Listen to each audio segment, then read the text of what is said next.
Hey there, sorry for the late start. We've been having some unexplained difficulties with our technology. Facebook is not finding our camera on our computer. So we're gonna rough it today, and we're gonna go with our phone. So if we look a little bit off, that's why.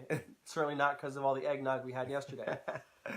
So after the Facebook Live, after we wrap up, we are gonna add a few links to enhance the topic that we're covering today. We're covering 7 super simple investing steps to get you started with investing. Hey there, Megan. Good to see you. We are covering Zachary's question. He asked us, when is the bottom of this market? And how do I know when to get into that? So the underlying question is what is the best time to get back into the market? How can I time the market? And so that's a very interesting question, and it comes up a lot in the investing world. David and I have been in financial services for over 20 years. And it always surprises us how often this question does come up because it's a loaded question. But we wanted to cover this in a more comprehensive manner. So are we in our Queer Money group or are we in our... We're in Queer Money. Okay, cool. So we're going to cover 7 simple steps.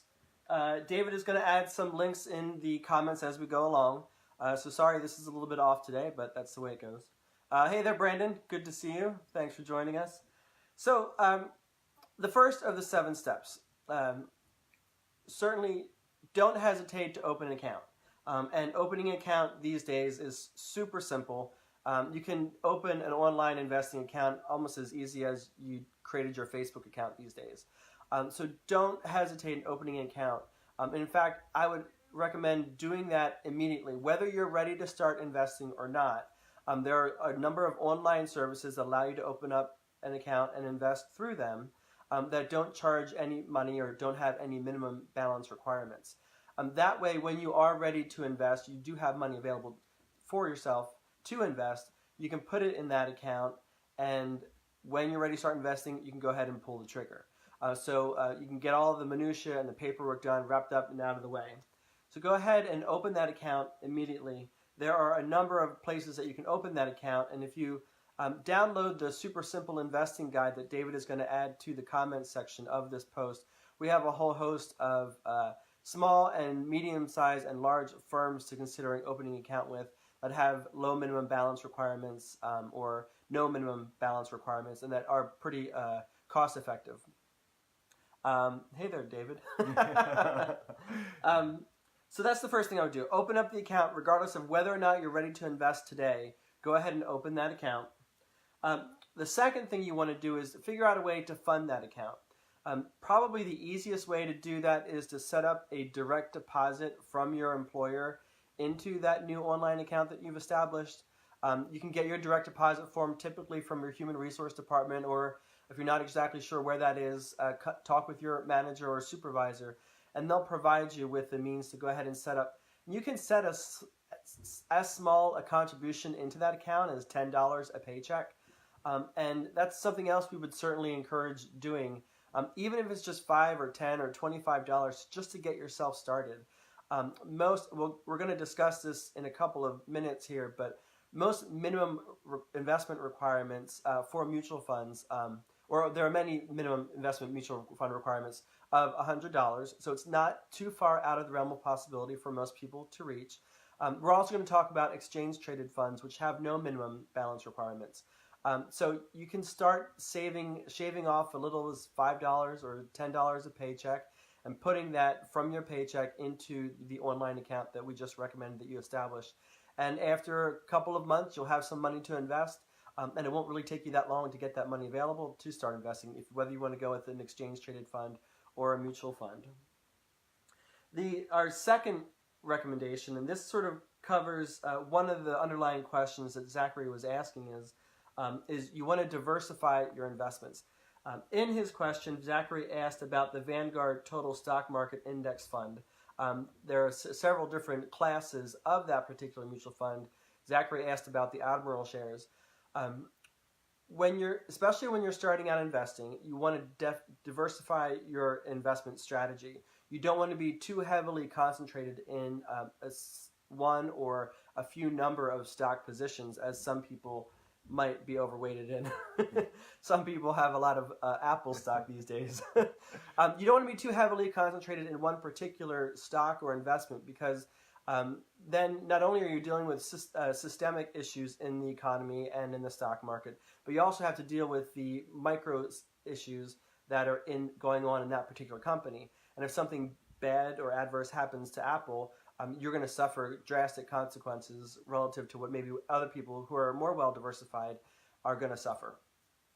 So we definitely want you to consider diversifying your investments. And one of the best ways to do that is to go with a total stock market mutual fund or ETF, or another term that is used is an asset allocation fund. And those particular funds are baskets of various mutual funds or ETFs, and they provide inherent diversification for you. It's hard to have a completely diversified portfolio created just on stocks alone unless you have millions of dollars to invest. And most of us don't have millions of dollars to invest. So the most cost-efficient and effective way of diversifying a portfolio is with a total stock market fund or a asset allocation fund. Or if you do want to diversify even beyond maybe having one particular fund, you want to consider maybe having 3 or 4 different index funds, such as a large cap index fund, small cap index fund, and an international index fund. And there, with the combination of those 3 or 4 index funds, you're diversifying yourself across not only the U.S. markets, but also international markets, which can help you take advantage of the benefits that are going on outside of the country. Yeah.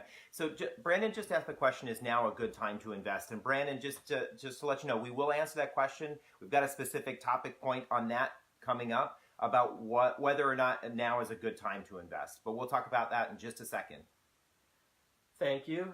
Then point number 4 is to focus on buying low-cost exchange-traded funds or mutual funds.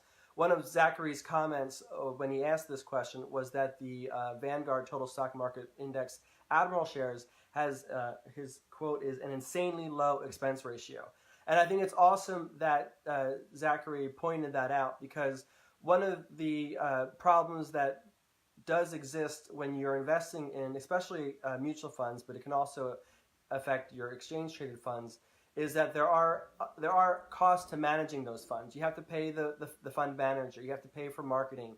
You have to pay for regulatory approval to be included in the stock market. There are all sorts of fees that come with just being able to offer a fund like that. And those fees are passed on to the investor. Well, very often, those fees can be cost prohibitive and prevent you from being able to maximize the return of those investments. You do see a lot of adverse consequences with mutual funds in 401k accounts or 403b accounts, such as we talked about a couple of weeks ago, because not only are there costs to managing those funds that are included in those plans, but then there's cost to managing those plans.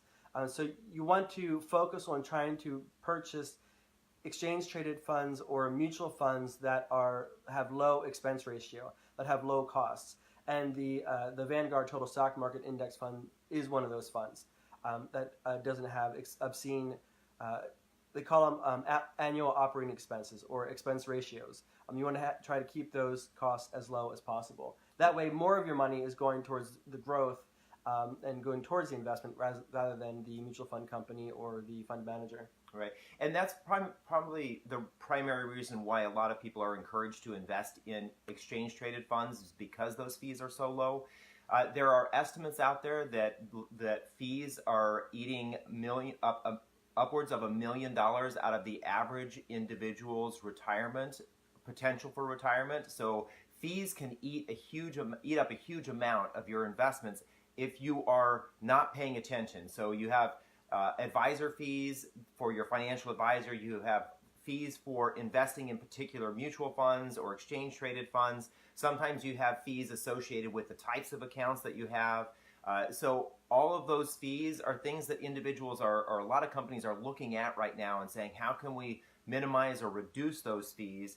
That's part of the reason why there are a lot of what are called robo-advisors, or advisors that are basically a computer trying to determine whether or not or where you should be investing. We haven't really covered robo-advisors specifically, but just keep that as an idea that there are robo-advisors out there that can, especially with smaller portfolios when you don't have a significant amount of money to invest, sometimes those can be a better option because they are managing it at such a low fee rate that allows you to grow more quickly at the beginning than maybe switching to a financial advisor or someone who can do something for you specifically as you start to accumulate more money. Yep, exactly. And here is a good point to cover another question that comes up is, what investments should I go into? Can you recommend any mutual funds or exchange-traded funds? And this is certainly not a recommendation because we don't know your personal financial situation. But David and I are very passionate about, there's all this talk within the LGBT community, especially about not dining out at Chick-fil-A or not shopping at Walmart because of certain social and political reasons.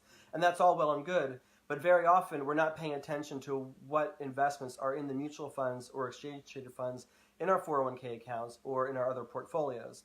So you want to make sure if you're passionate about those things, or if you want to focus on companies that are green and earth-friendly.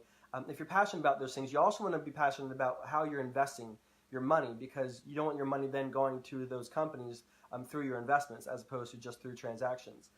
So some LGBT-friendly investments to consider, this is not a recommendation, is the EQLT ETF. It is a fund, an ETF managed by a friend of ours who verifies that these companies are actually treating their LGBT employees fairly. They do have protections. They do provide them the same benefits as their straight peers. So that's a fund to consider looking into if you're passionate about that topic. Another similar fund is PRID. That is based off of the HRC Corporate Equality Index.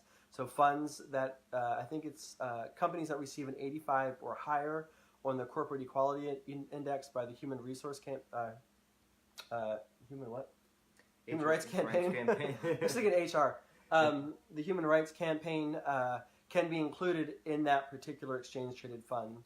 So it's somewhat similar to the EQLT ETF.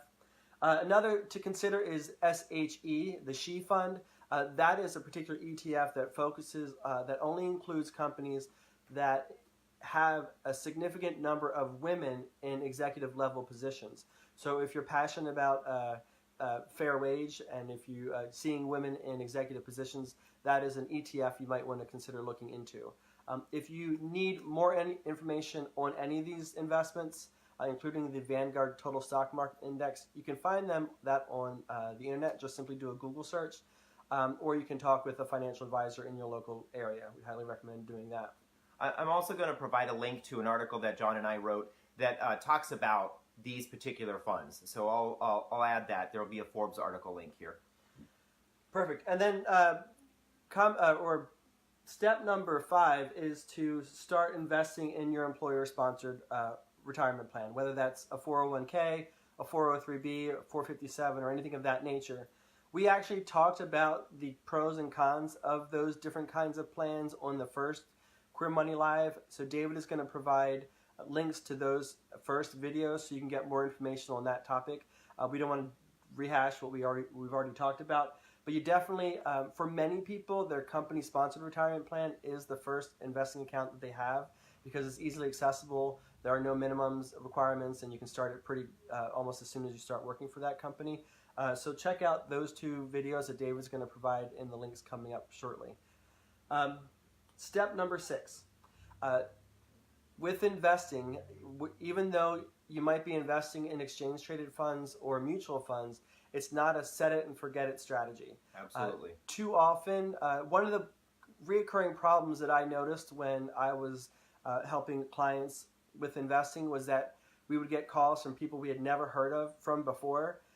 They haven't looked at their account in several years, and they wanted to see how their account was performing. And so often, unfortunately, it was too common that people realized after 15, 20 years that they had just been investing in cash the entire time. They didn't know they weren't invested. They just thought having an account provided the investment for them. Excuse me. Another problem that often came up was that people didn't reallocate their portfolio. So all of a sudden they were overly concentrated in a particular position, or all of their positions completely went belly up and they no longer had any money in their account.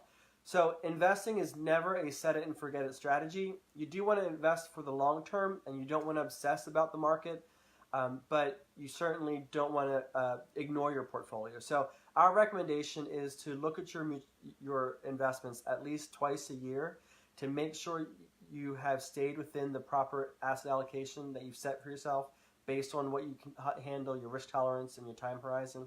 All of this information, if you want more, is included in the Super Simple Investing Guide. It will help you figure out what your risk tolerance is and your time horizon, and help you figure out how you might want to allocate your portfolio. When you start straying from those norms of what you set for yourself, that's when you want to go ahead and make some adjustments to your portfolio. And you don't often have to reallocate your portfolio drastically from every 6 months to every 6 months, but you might have to do some tweaking here and there. But every now and then something cataclysmic happens to the market, or things just go gangbuster, and you want to make sure you adjust accordingly. Right. So what John is talking about there is something called rebalancing. So your portfolio is broken down into a number of pieces based on who you are as an individual. Well, as things change in the market, one of your investments may grow and one of your investments may shrink. So the idea of rebalancing is try to move it back to your original profile, so that you're staying on track. You could have, let's just say, for example, you have one stock that all of a sudden blows up and it's really good. That's great for you that's happening. Well, if that happens, then it's going to throw your asset allocation or your risk tolerance or what is designed for you as an individual, it's going to throw that off. And when that gets thrown off, you want to try to rebalance it or change it back to what's best for you, because now it's switched to maybe what's best for someone else. Exactly. And then what I would also recommend doing, another common problem that we noticed when we were helping out investors, was they wouldn't either have had beneficiaries listed on their account, or they had somebody that they no longer wanted to have on their account. So on every type of account you set up, you can include beneficiaries. If anything happens to you, unfortunately happens to you, that it determines where your money will go upon your passing. Very often somebody would have put an old partner or an old spouse on their account, then they pass away, and they didn't realize that their accounts were going to their ex-wife or their ex-husband, and that might not be what they want. So you want to make sure you review your beneficiaries at least once a year, and then update it accordingly. And something else that's important to know is that if you have set up a will, your beneficiaries that you've designated on your account supersede anything you have in a will.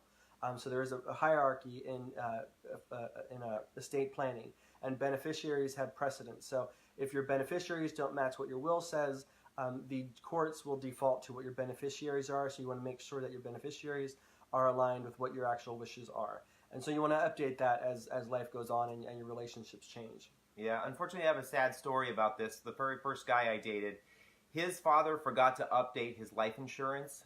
So when he passed away, his ex-wife and her kids got all of his life insurance money, whereas his current wife and their 4 kids got 0, which meant that that family ended up living off of Social Security for over a decade because they didn't have any money because he forgot to update that information. So don't let that happen to you. Make sure you update your beneficiary information.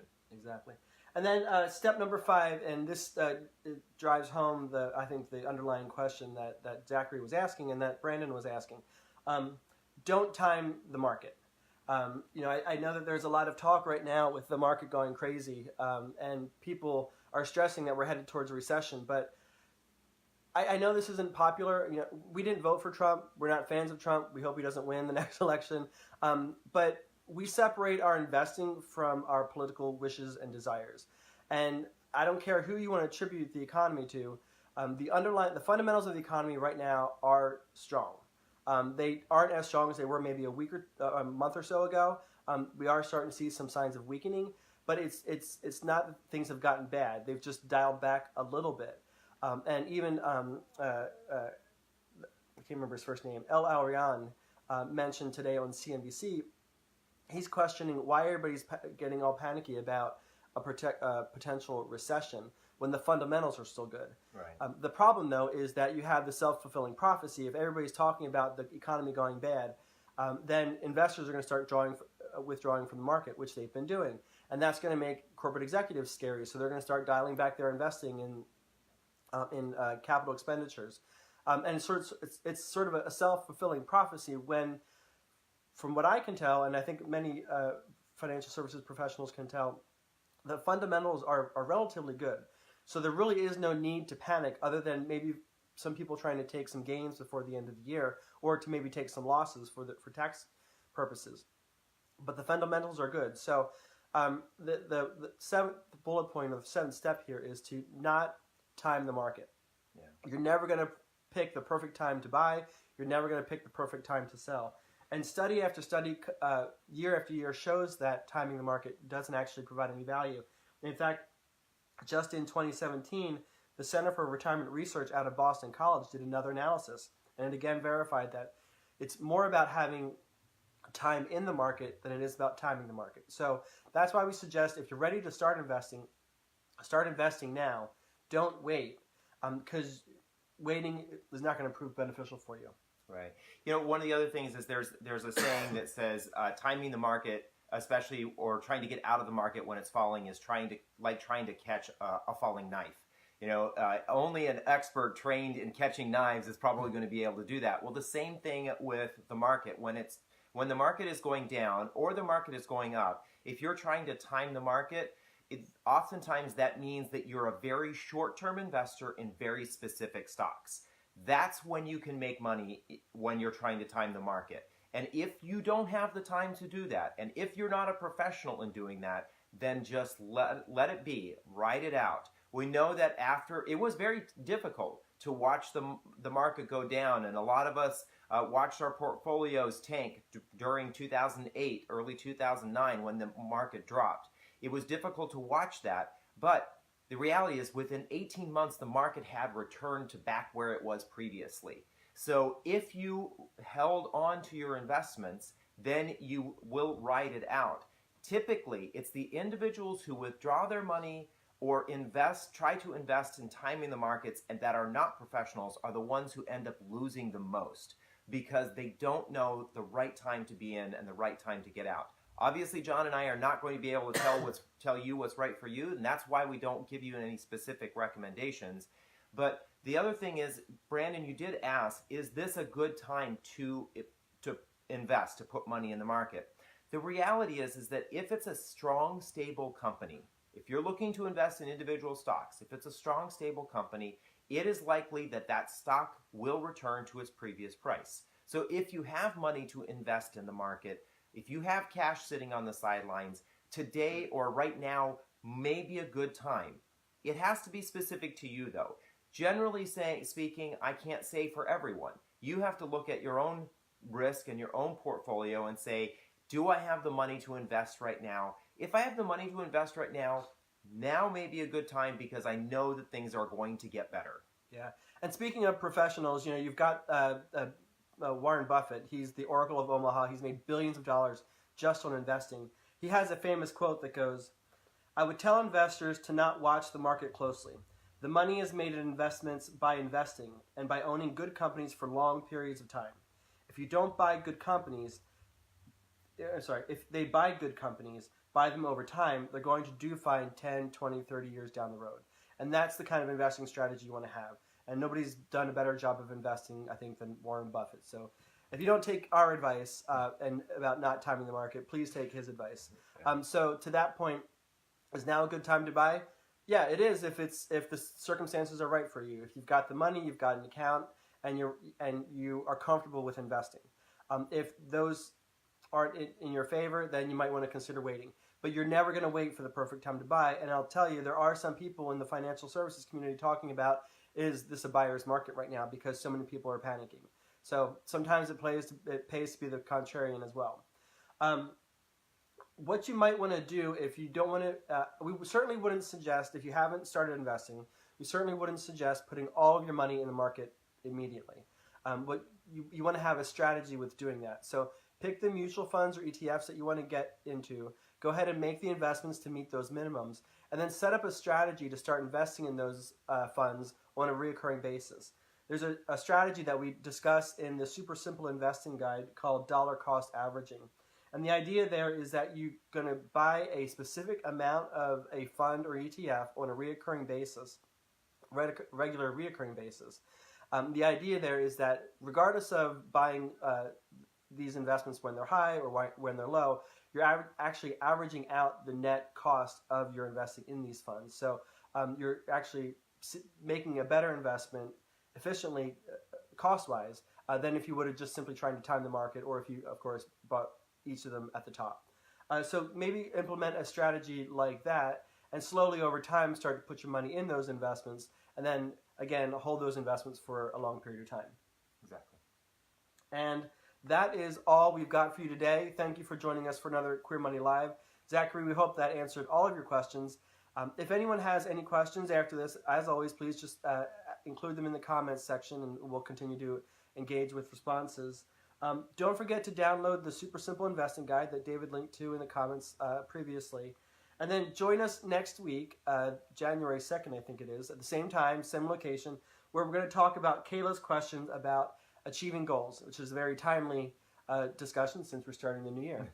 And hopefully by next week we will have our technology figured out and we'll be able to deliver a better video to you. So thank you for joining us. And if you have any other question unrelated to this particular topic, as always, please let us know, because we'll use them to decide what to talk about next. Thank you, Brendan, and thank you everybody else who joined us. We'll talk to you later. Bye-bye.